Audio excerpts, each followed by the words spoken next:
I'd like to see revenues double what they are now. So in excess of 400K annualized. Where I think I'm falling down or not doing as well as I'd like is most of my revenue comes through word of mouth and referrals. Sometimes I get the phone to ring from, or so to speak, where someone contacts me. And actually, for what it's worth, I've been appearing on some podcasts at your recommendation. And that has turned up a couple of new opportunities. So it does work. Welcome back to the Seven Figure Leap podcast. I am really excited that the next up in our coaching series here is Brendan McAdams. So Brendan and I actually connected in a meta way because I'm doing podcast guesting and that's my marketing, right? And so I was on Nathan Barry's podcast and he reached out and we connected.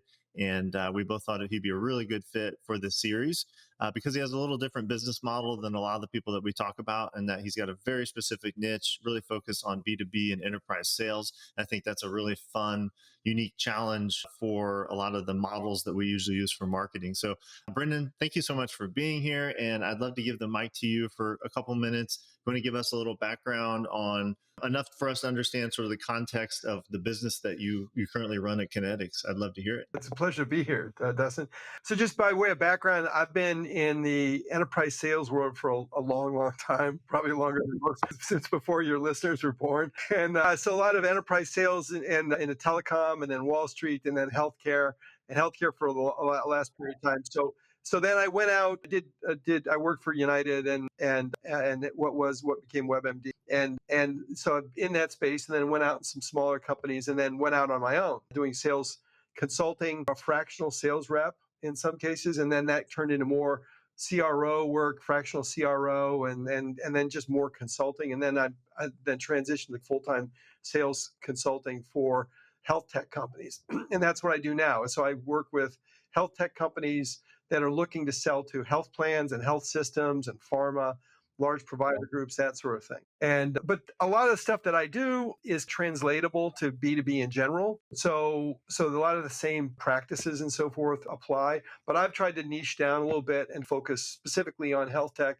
It is an enormous industry and with lots and lots of flaws and problems and needs work. So there's no shortage of opportunity. To say there's plenty of work to do working in any sort of health space and B2B and sales, and you're at the intersection of all those things. So that's fantastic. So yeah, give me sort of a current snapshot of the business. I mean, one way to look at this is sort of like trailing 12 months or in 2024, sort of revenue, number of clients, and then we can get more into like your offers and like how people can actually transact with you and hire you. But yeah, give me a little sense or a deep sense if you can on like what's business like right now for Brendan. I'm trying to do more product, like package solutions as well to augment what I do at some level as a lead magnet or as an entry level sort of a product. So I've come up with this concept of sales call tune-up.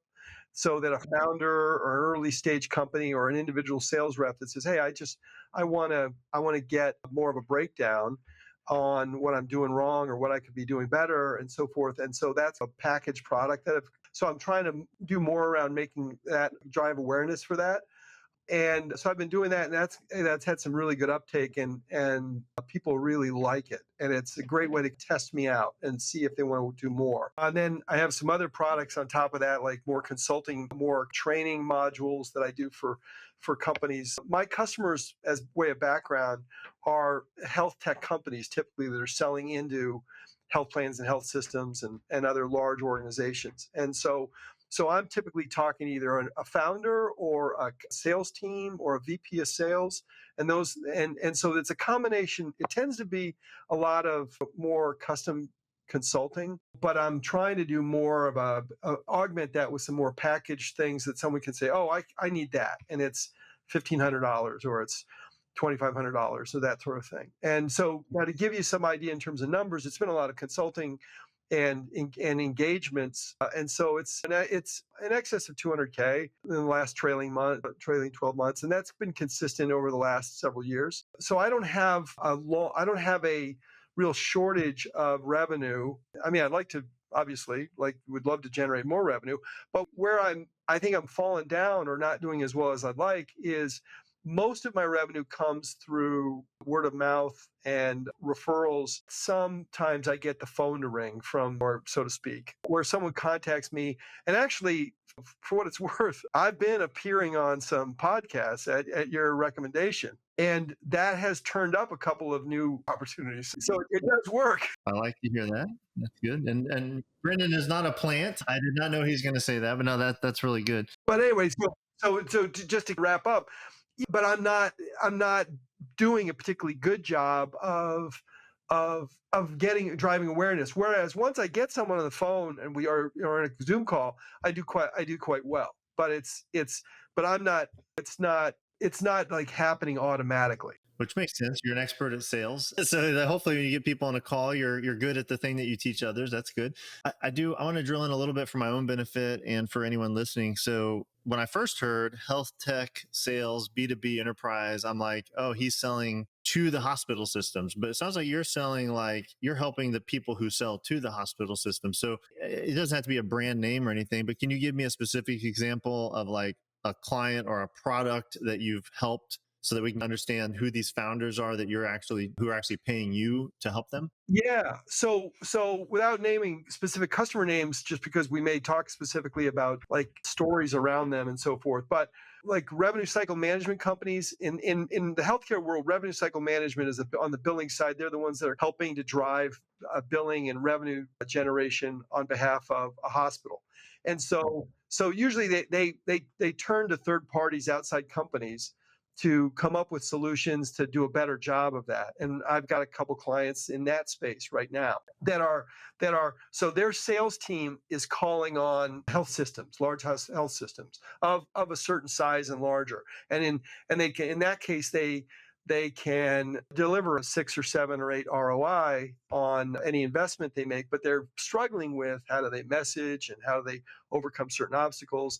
I've got another company in the behavioral health space. They've got software that works with behavioral health companies, and they've got, in this case, I'm working with a couple of their individual sales reps to like elevate their sales. They've invested in a sales rep. Sales rep's doing okay, and do they put them on a PIP, performance improvement plan, or do they let them go, or do they try? And what I do with them is I work with them for a period of time, and then elevate their sales skills so that they're producing at a higher level. So that sort of thing. And then I'll do small engagements. I got a call the other day. Hey, we've got our sales team going out, and we need some help getting ready for this. We're doing a big roadshow on the East Coast, and this is an interesting one. They said, Brendan, we want help figuring out how to sell and how to schedule meetings and how to have good conversations and do discovery and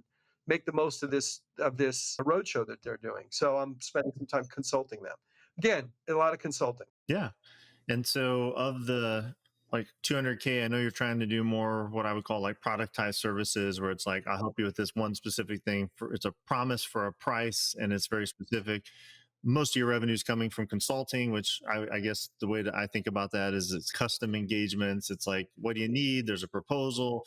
So out of like a 200K, is it 190K that's like still consulting? It's probably 75%. It's 75. So the smaller productized engagements are not. I mean, they're meaningful, but it's not. But what I hope the smaller engagements to do are the initial engagements and the stuff that we want to talk about in terms of driving more awareness and engagement with potential customers.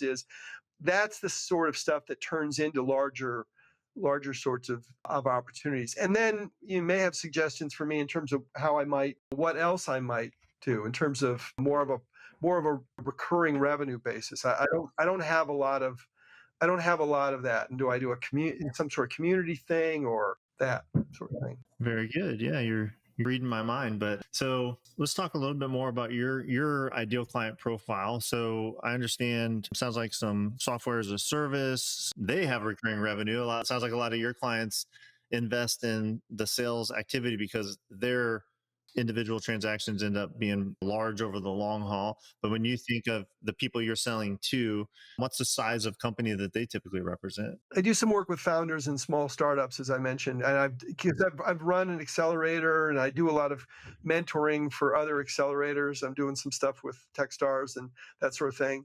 But to answer your question more specifically, my ideal customer is a million to 20 million in revenue, right? That's tech companies that are in that annualized revenue. That's they have a sales team, but they don't have 50 or 100 salespeople. I don't do a lot of large sales team sort of training at this point. That's not something I'm doing. I'm working with teams of 3 to 10, kind of a thing. Okay. That's perfect. So 1 million to 20 million, they're in the health services, health tech space. They've got a small sales team. So every unit of improvement that you can make in one of their sales reps or in their 3-person team has a percent increase in their performance, which multiplied by 1 to 20 million is significant for sure. And so in a consulting gig, like what's the range of what those typically represent for your revenue? Like, what's a monthly retainer for me, you mean? Yeah, if you're on a retainer basis, is that typical? Like yeah, describe if the out of the 75% consulting, like a typical engagement, what does that look like in duration and price? I mean, a typical engagement's like 90 days to start and could be anywhere between 25 and 35K. So, and that's not full time. That's partial, and it's usually performance based. It's I don't do hourly sorts of engagements, so it's whatever it takes, and sometimes that's a lot, and sometimes it's less, and it's really much more about delivering to whatever their expectations are, and ideally exceeding their expectations. It's the goal, and then most of those engagements don't end at the end of the 90 days. They typically they typically keep on. I'll do shorter engagements. Typically, I'll do a 1 month engagement with someone. If I've got, in fact, I just spoke to a fellow today that I'm basically an accountability coach for him for the next 5 weeks, and as he gets ready to roll out a new product, a new health. Yeah, And is the person, quote unquote, signing your check, is that you mentioned it's like VP of sales or founder, depending on the size of company. So it's not, I want to make the distinction for myself and for people listening to this. It's not you typically a sales rep who's like, man, I really need to do better at my job. I'm going to go spend my own money to work with Brendan. It's a company like, we want to hire you as a consultant to improve our performance for our salespeople. Is that right? correct. Yeah, it's the like I'll work with the CEO a lot of times, or the executive team, and then in some cases I'll work with the VP of sales. One of the things that I like to try and stress, because it is, I think, a potential obstacle, is I'm actually the friend of the VP of sales. My job is to help make the VP of sales and that person's team more effective, and I can do it basically in the background, and I do it in close collaboration with the VP of sales, so it's very complementary, and I support whatever their culture and their approach is, as long as we jive. And then otherwise they don't end up as a customer. But I don't, to your point, I don't get a lot of individual sales reps saying, oh, you know what, I should spend $500 and have this guy look at one of my calls. So I know it's a B2B sales process. So is it typically like an RFP process where this company is like, we want to look for 3 options and you have to come give a proposal and present, or it's not that? So yeah, what's the sales process look like for you? This is why we're talking. The challenge is getting that, if you get in that first initial conversation. But once they get in the conversation, one of the things I talked about, and this is consistent with how I teach sales, is like I get on the phone call, and it's really a consultative thing. I'm trying to figure out if there's a fit. I'm trying to figure out if I can be helpful. I'll oftentimes suggest ideas right on the call, in the initial call. Hey, do you think about this? You should be doing this, et cetera, et cetera. And then if it's that easy to solve the problem, and I can solve the problem when I call, then they don't become a customer and they just go off and do their thing. But oftentimes they say, "Oh, what, we really need you," and it's generally a 1 or 2 phone call sort of a sales process. It's not terribly elaborate, and then I can map out how I go from there. But basically, within a call or two, I know whether or not there's a real fit, because I'm quite disciplined about trying to figure out if I can help them, and if I can, I'm pretty good at articulating how I can help and what that costs, and then I'm pretty good at figuring out how serious they are about whether or not they want to do something, and how great the pain is, and how important it is to get it solved. Your sales skills come to bear. So that's really important, Yeah. because the sales process has a lot to do with not only who we're addressing, but how we're finding them, where we're meeting them, in other words. And so in your case, you got direct decision makers. They're either word of mouth or referrals, or lately podcast guesting, where they've identified there's a pain, there's a thing that they know they need to improve in their organization. They're ready to invest. They see you as the expert in this particular niche with health tech, and they're willing to bring you in, sometimes directly for a 90-day engagement or even a 30-day engagement. And more, as and this is where we're going to get into the future version of your offer stack, some sort of front end engagement, a front end offer where it's like, we're not sure we're ready to commit, but yeah, for $1,500, like, come talk to our sales team and show them how to do sales calls better. And then from there, you get the full consulting package. Is that all pretty accurate? Yeah, that's good. That's a good summary. Yes. Okay. So that's a great snapshot. A lot of good information about your current business model, who you serve, the revenue breakdown. So if we put our future hats on and we're like, hey, it's the end of 2026. What would you like to see this be, like, revenue, top line revenue wise, and maybe the breakdown between consulting and front end products as an example? Like, I want to rephrase that. I want to talk about top line revenue, and I want to talk about answering the question, do you want to keep doing consulting in the way you're doing it? You just need more consistent leads for the consulting. I guess that's the question I'm trying to get to. Well, this is an excellent topic to wrestle with, because yeah, I'd like to see revenues double what they are now. So in excess of 400K annualized. That would be great. I like the consulting engagements because they're all unique, and there's a great deal of creativity that goes into them and that sort of thing. And so I get some reward out of that. But at the same time, I get a I get a huge kick out of having these sales call tuneups, because they're almost they're very transformative for the people I work with. So I get to get them on the call with them, and I can be really motivating and really change the way they think about sales in a very positive and beneficial way. And so I get a big kick out of that. So I like the sorts of engagements where I get to do that. One of the things I've talked about with my coach, a couple folks that I work with, is how do I scale this? Is there a way to scale this in a way where I have someone else that helps me? And do I do that behind the scenes, with an assistant, or do I bring in other salespeople and walk them through my methodology and the framework and all that sort of stuff?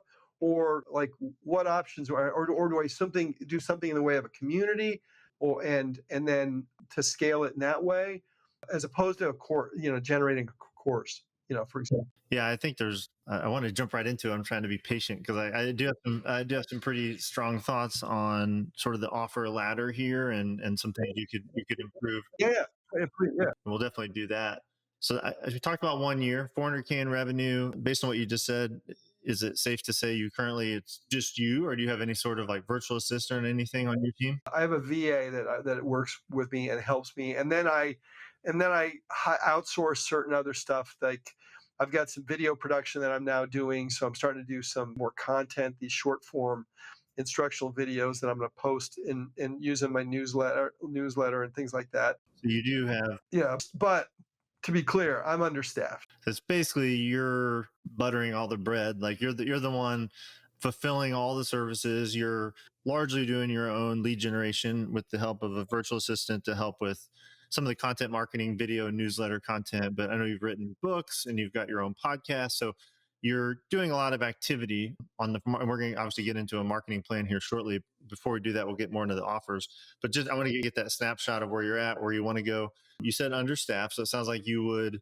like to have some more support. And would you say the support is most acute, an acute need on fulfillment? Like, man, if there's other people that could lead some of these efforts, or is it more sales and marketing or administrative? Like, where do you feel like maybe you'd love to spend more time on this, therefore you need to subtract some other aspect of the business? Yeah, that's excellent question. So it would definitely be on the marketing side, for one, like just having like a marketing engine that could generate that could take stuff that I've written, or excerpts from my book, or I've got another book coming out at some point here in the next month or two, and then just create a flywheel, an engine that sort of gets so. And then the other is, I don't know how I could offshore. If I could, what's the word I'm thinking of? Hand off the execution of an engagement to someone else.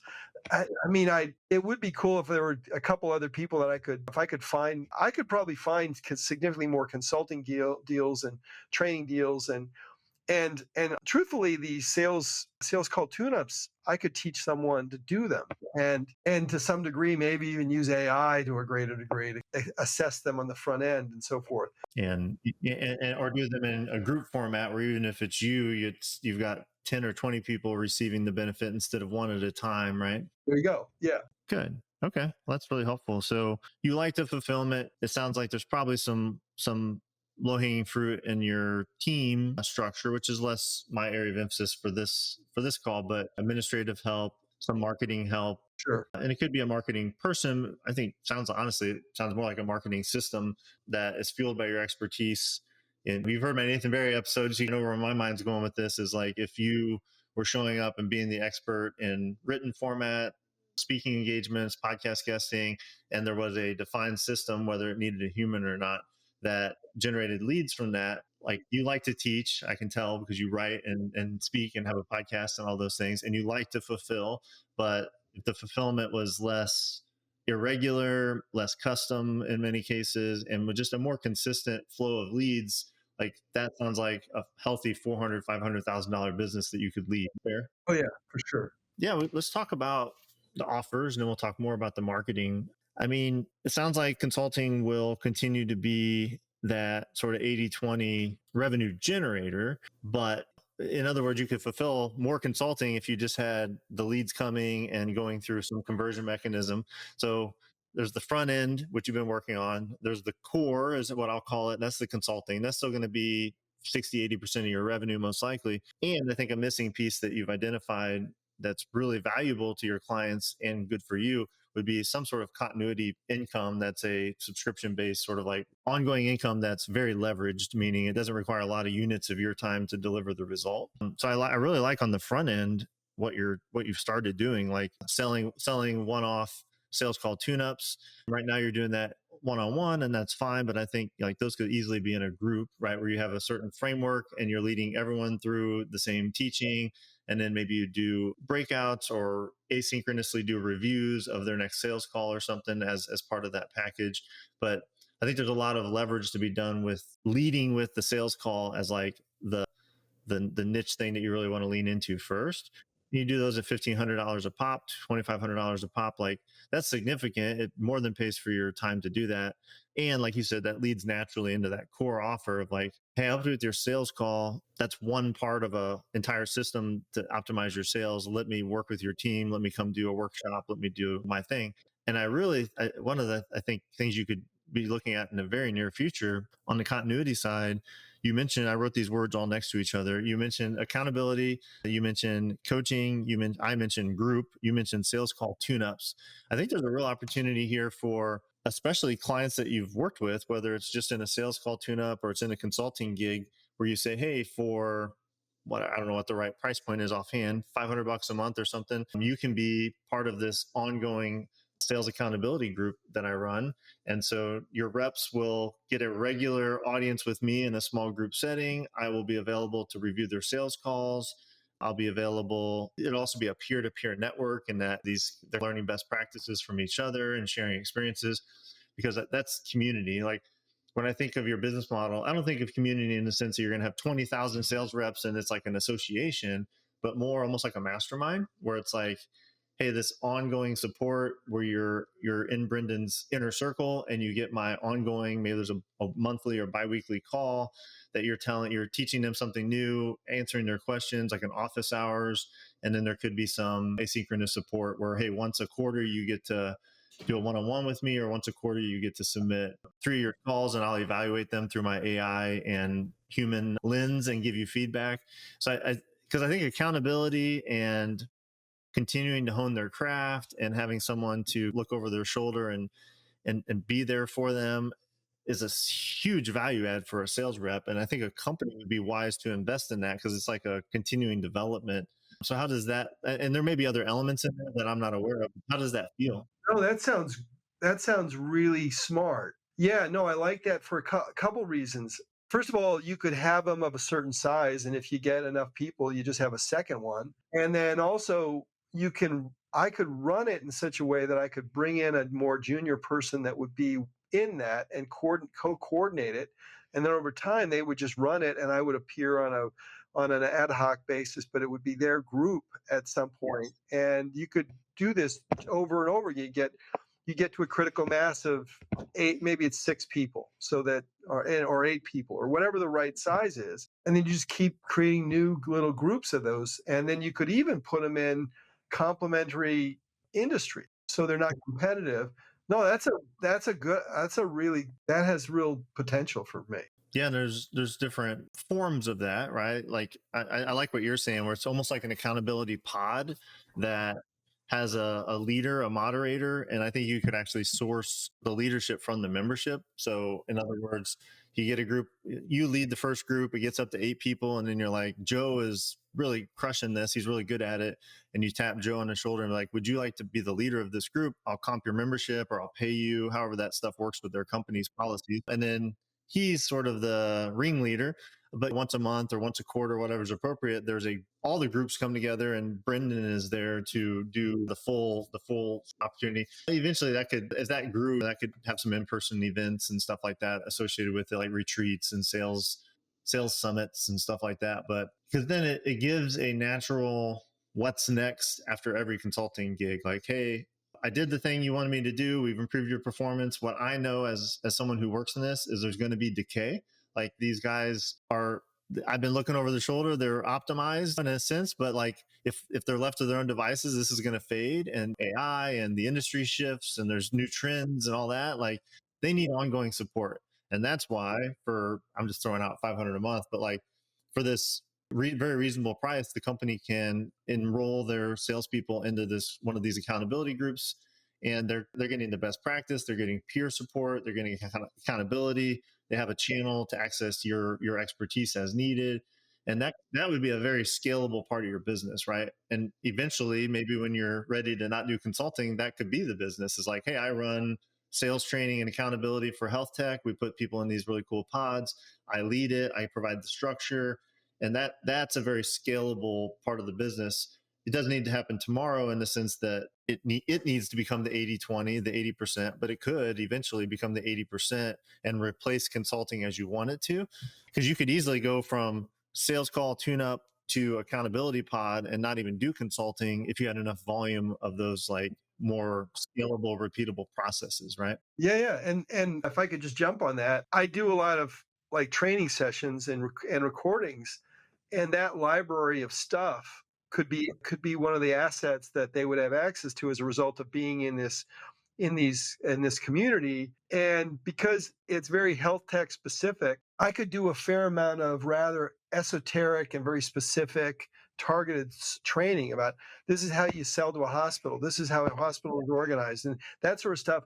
And I don't know that there's any real repository of those sorts of things out there in the marketplace. So yeah, that makes a ton of sense. I like it. It's a very blue ocean because you're so niched in your industry, right? And so you're creating a recurring revenue source that will be very sticky because they can't get this anywhere else. And if I'm a sales rep, I'm going to be my performance review. I'm probably going to be like, hey, one of the best benefits this company has is they have me in this program with Brendan. I love it. I got leads from it. I'm really motivated. And so, and the interesting thing about your model is probably the sales reps probably not having to pay for it directly, but they become your best advocate to their company of like, this is a continuing education that we should keep doing because this is actually really helpful. Yeah. You could sell directly into that, but I think the typical client flow would go front end sales training, sales call training to consulting to continuity. We'll call it a mastermind, sales accountability group. And that would be the typical flow. But for any given lead, you could go straight to consulting. You could go straight to the accountability pod. You could just do a sales call, and you get to choose which one you want to emphasize. And then, like I said, over time, then the mix of those could shift based on your own lifestyle and needs and health and age and all that stuff as you get older. And it becomes to me, it becomes a much more saleable asset. It's like at some point you got 400,000 just from the accountability pods, and other people run them, and you are basically the overseer and the one who has created the system and feeds people into it. That's a business you could sell. That's something you could sell. Whereas consulting, when you're done, when you take your shingle off, you're done generating income because people are just buying your time effectively, right? Yeah, right, for sure. Thoughts on offer goals, anything like that before we move more into marketing strategy? I'm trying to think if there's. I think we more or less covered that my suite of services. It's the other thing I do from a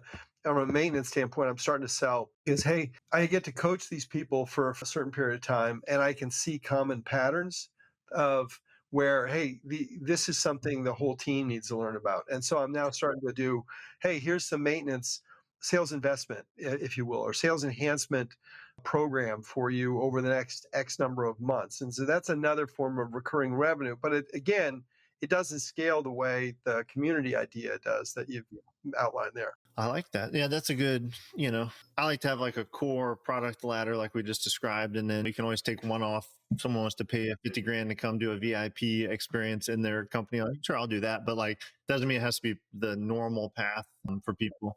Like workshops would fall into that category where maybe they come do a 3-day training on our team, or come to the trade show and be with us as an embedded advisor. Like there's one-off projects you could do for extra cash and fun, but like the core service becomes repeatable. So Yeah. if anyone's listened to some of these sessions, a common theme, and this is where I'm going to go next, is once your offers are in alignment and you see a path forward that seems exciting and scalable, what's really nice about that, with yours especially, there's like such a clear line between clear through line, yeah, between the offers. Like really what we're identifying is a bullseye client and value proposition. It's like, I do this for this person, that's the bullseye.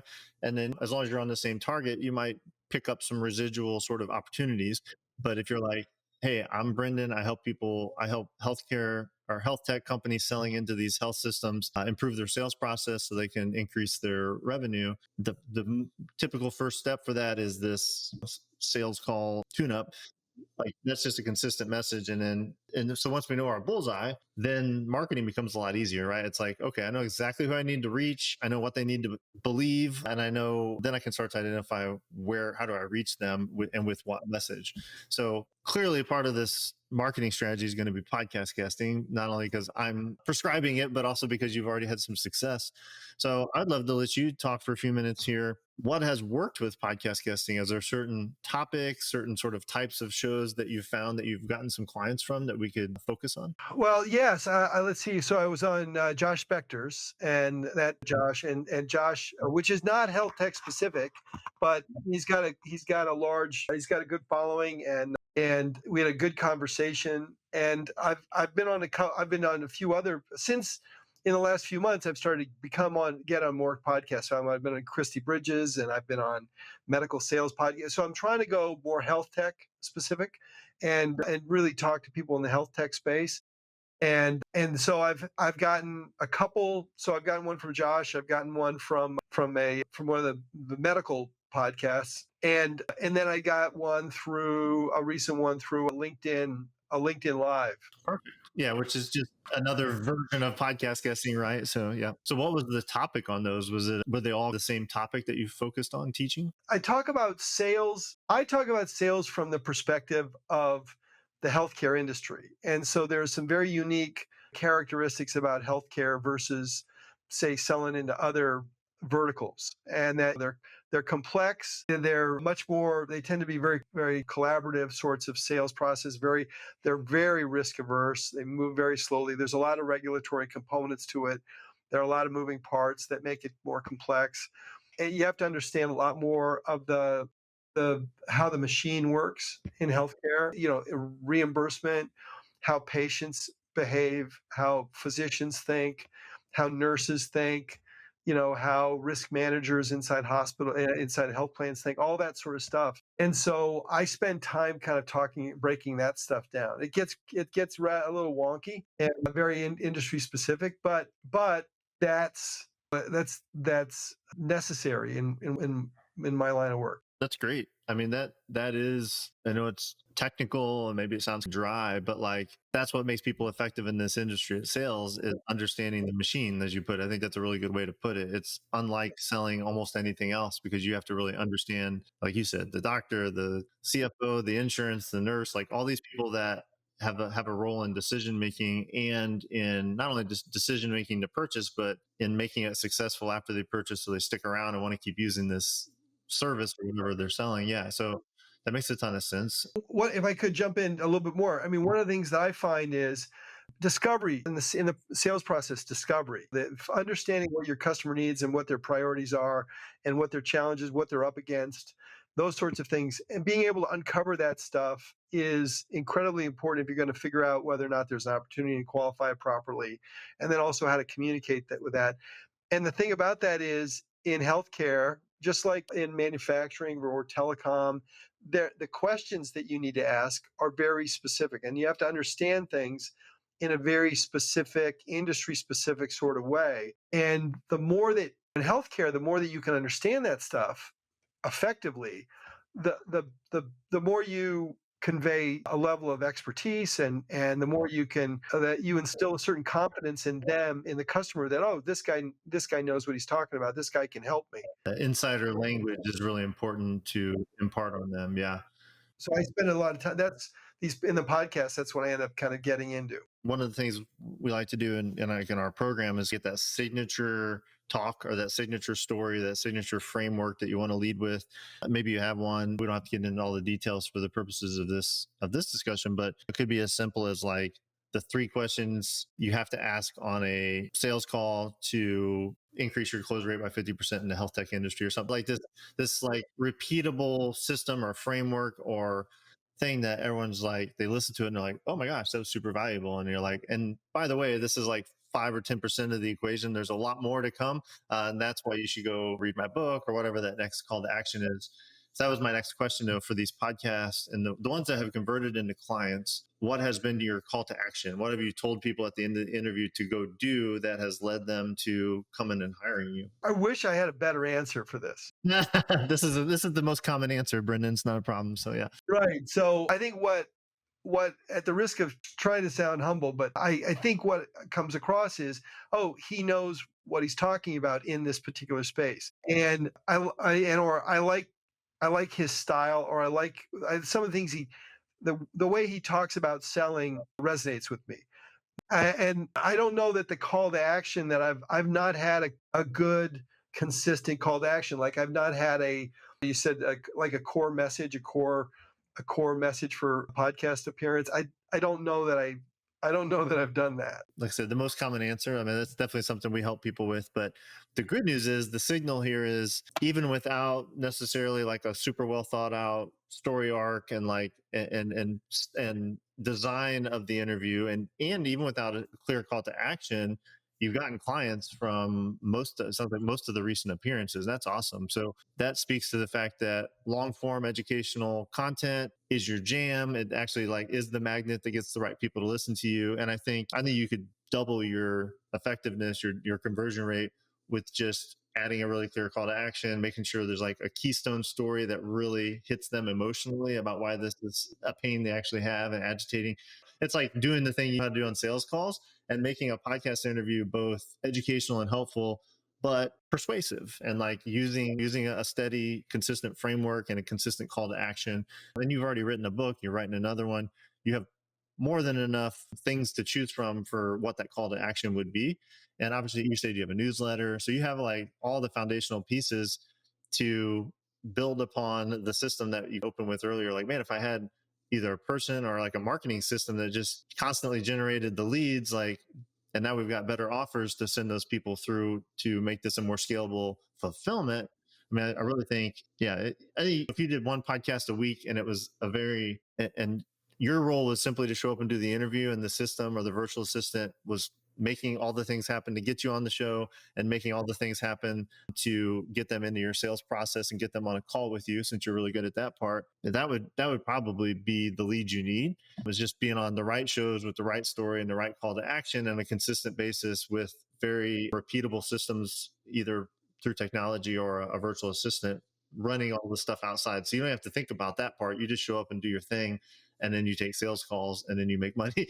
So I think that's, you got that. And so I think podcast guesting, it's probably obvious like where to do this. You've started to do it, but sales podcasts, health tech podcasts, podcasts that sales reps would listen to, podcasts that founders would listen to that are in this industry. And if you're like, man, it's like a lot of times you're so niche, a lot of times people are like, I just don't know if there's enough podcasts. We can find a lot of those podcasts. One of the ways I would help discover those is like, where are your ideal clients being interviewed? Because there's probably a lot of these founders of these health tech systems and these other things, the SaaS companies, they're being interviewed about their company and about the stuff that they do. And we can find them very easily and like, oh, they're being interviewed there. That's where I'm going to go get interviewed next.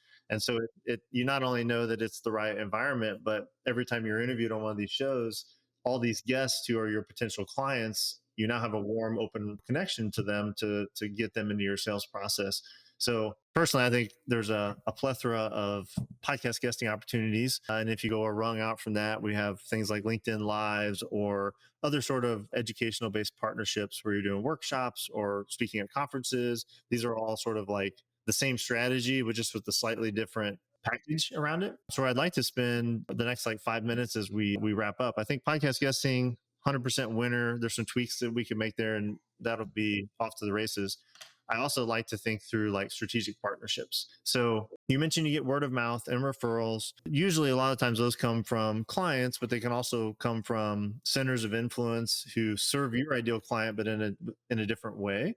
So what comes to mind? Do you have some of those in place, or is there like places we should double click and start thinking about where you could have partners that would give you opportunities for an influx of customers all in one stop, I guess? Here's one that immediately comes to mind, and I've got this works a little bit already, but anybody that does lead generation, right, and then gets customers on the phone, right, for their client, they want those leads to convert, and oftentimes they throw the lead over the fence to the company, and then it doesn't convert, and what lead gen companies should do, and one has, and I probably could get another or two to do this, is say, hey, what, invest in this guy for a month or 2 months, and I've so it's a variation on the sales call tune-up thing, and that is I would work with them and on their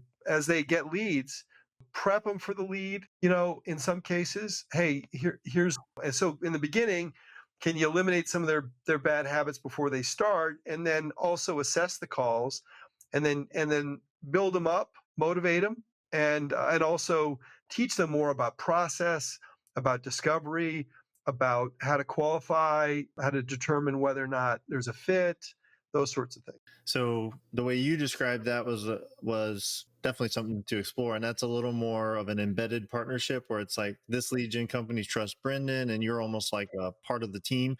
Upstream from that, which would be more scalable and help you find more of those deeper relationships, would be as simple as doing guest training, right? Like, so you could look at the lead generation companies in your space and you go to them and say, hey, you've got a client, you've got a bunch of clients. Let me come in. I'll do a free training on how to do sales calls better. It's just going to make you look better. It's a value add to your people. And then obviously, if I get some clients, I'll give you a referral fee back.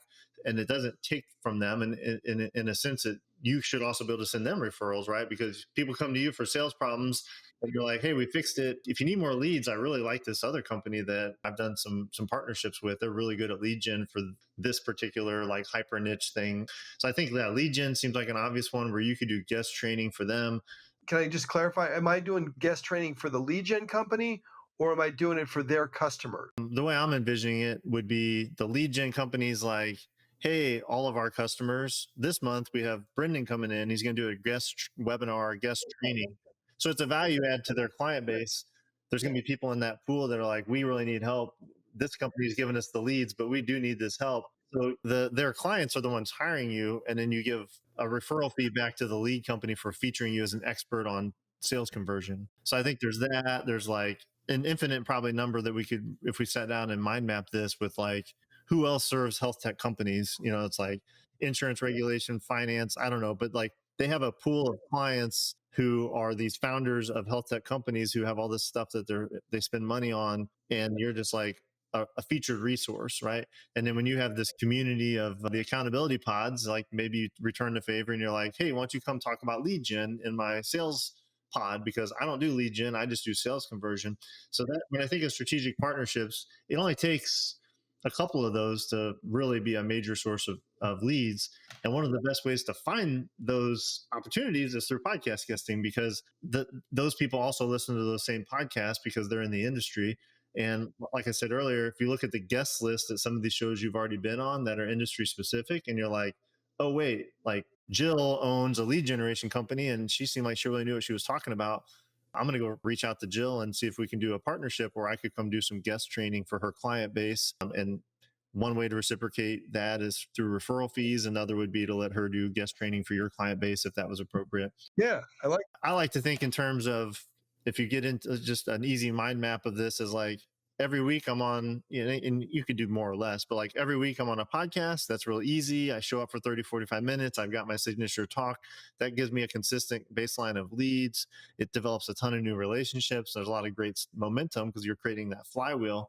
And then if you want to pour some gas on the flywheel, like once a month, do some sort of partnership. And maybe that's, like I said, it's what we just described with a lead gen company. It's inviting 3 other experts in your industry to do a guest panel on LinkedIn. It's speaking at an association. It's speaking at a conference. These are sort of the big rocks that you can throw in there, but you've got the consistent baseline of podcast guesting to like run the machine infinitely. So cool. Well, I know we have like 2 minutes left. So I want to pause here, Brendan, and ask you, what do you think is your biggest takeaway from our time together so far? there's several, but I'm certainly the community idea just has so much potential. Number one, and then now this lead gen joint like collaboration idea, I think has a ton of sense, and just makes. And I mean, one of the things going through my head is I have to get the transcript of this call now, because I'm going to go back and have to take all the notes no, there's several good points, but those are 2 that come immediately to mind.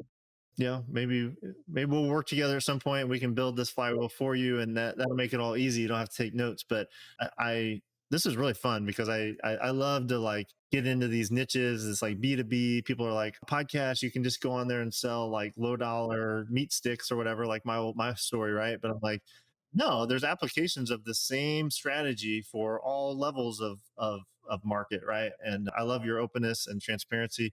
Before we wrap, I'd love for you to share, if people are listening and they're like, I could use some sales help. I need some more Brendan in my life. Like, what's the best way to either get a hold of you or get on your email list or that sort of thing? Before just thanks for doing this. I really appreciate it. And it just goes to show you how important coaching is. I do coaching for others, and it's always nice to see a different perspective. And everyone has their little blind spots, and so I go through the same thing with my customers, and so it's always fun when the shoe's on the other foot, so to speak. We're all really bad at doing for ourselves what we're so good at doing for others, and so it's fun to coach a coach and see some breakthroughs come right away. So it's good. It's good. The best thing is, if you go to my website, which will be in the show notes, kiinetics.com, Kiinetics is one. You can visit, and that's one way to reach me. Connect with me on LinkedIn. I think that link will be in the show notes as well. And if you want a copy of my book, Salescraft, send me an email or reach out to me on LinkedIn, and I'll send you the PDF. Happy to do it. It was my bucket list item, and it's just a bunch of short chapters on how to think about sales, and it's just like a whole series of like little ideas and executables that I've come up with over the years, and it was a fun project. I love it. Well, yeah, we can get Salescraft, the book, and then Kiinetics.com. That's 2 I's, Kiin. So Kiinetics.com. And then, yeah, Brendan McAdams, nice and clean on LinkedIn. So, Brendan, you're awesome. I'm really glad that we connected through podcast guesting with what I was doing with Nathan, and really excited to give you some fresh energy and insights today. I really appreciate you coming on and being an open book with us and letting me coach you. Thanks, Dustin. It was a pleasure. Really enjoyed it. Very helpful.